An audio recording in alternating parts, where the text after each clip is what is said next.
This is a photo of me and my sister Emily.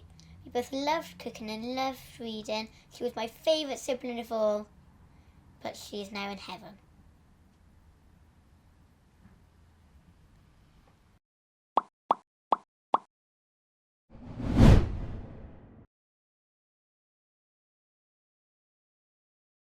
To me, she was just my clumsy older sister who, you know, had no common sense, but she was like incredibly smart, and like her wacky fashion and her crazy hair. And Emily's cancer story began in December 2013 when she was diagnosed with non-Hodgkin's lymphoma, stage 4 Burkitt's. My name is Emily Clark, and unfortunately this week I've been diagnosed with cancer. She was 16 years of age, had no real symptoms, and it came as a huge shock. There was always a treatment plan in place. We had no idea it was about to happen. And, you know, ringing the children to come down and say goodbye was the most horrific thing a parent ever has to do. But they coped immensely well. They are very resilient. They are very proud of what she did. And they've just carried that forward, really. Sorry, I'm going to have to stop. Remission Possible initially started in May 2014. It was just Emily's project, something Emily ran. It was just all her, really. Since she passed away, we made a conscious decision that we would continue with what she'd started and have run it ever since. We never really had the conversation like, right, we're going to do more fundraisers now. It was like, oh, should we plan this? Oh, should we plan that? And everyone was saying to us, what's your next event? And I think our thing became, you know, events that weren't fundraisers. They were events, you know, they were things that people wanted to go to. Yeah. People, it was, you know, there was a high demand. It was, people didn't feel like they were always shoveling money at the charity. Every event we plan is something to do with Emily. You know, like at the Legacy Ball, we had, you know, books on the tables and buttons scattered everywhere, and the table centerpieces were named after the periodic table. And then we did a Roald Dahl afternoon tea.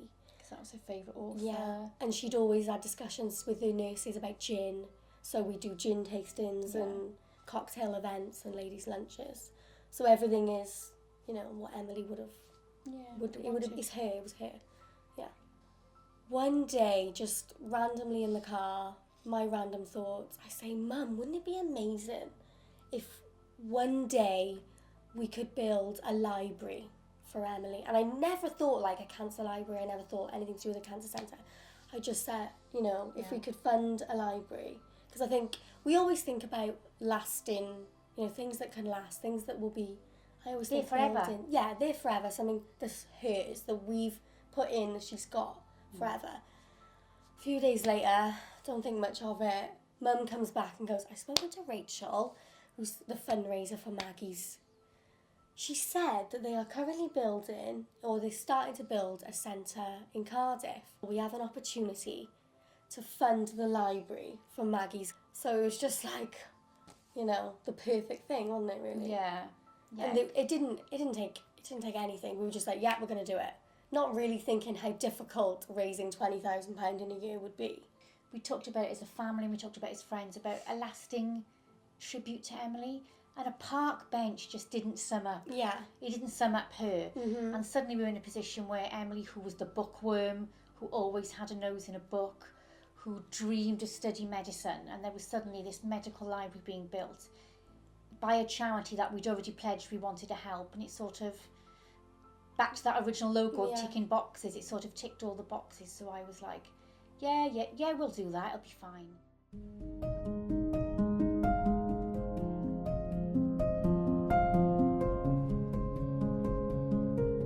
I'm immensely proud of the 3 children and what they've continued to do in Emily's name. And they've also found things that fit them and fit their personality in continuing her legacy. So Holly has done a blog about what it's like to be a bereaved sibling, and you know that's been picked up by some bereaved mums groups, and they've shared it with their children. That's been quite widely accepted and praised for what she's done there. Evan, who's probably the shyest and quietest out of the three, has just grasped this role and wanted to do something in Emily's memory. So he's recently been appointed as vice chair for the Cancer Research Relay for Life. And then Libby, who's the youngest, just loves talking about Emily in any way she can.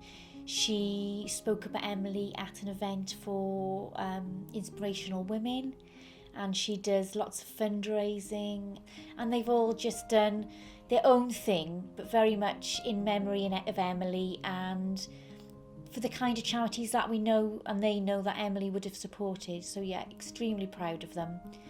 They definitely keep us all busy, but more importantly, they definitely keep Emily's legacy and personality alive. I want to start fundraising because Emily did a lot of fundraising. That just made me want to do it. Yeah, well, when Emily had cancer, she still wanted to fundraise for people who also had cancer. So I think in her name, I think it's right, so we fundraise. Youth Committee is a group of young people who fundraise for Cancer Research UK. My role in the Youth Committee is I am Vice Chair of the Youth Committee. I help out with organising meetings.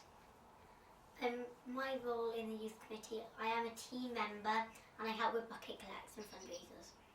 It's given me the opportunity to meet people from different backgrounds and from all different ages, and we all have the same thing in common, which is fundraising. Cancer didn't faze Emily, it didn't worry Emily. It was just part of her journey and her life, and she just saw it, she had to get on with it. Yeah.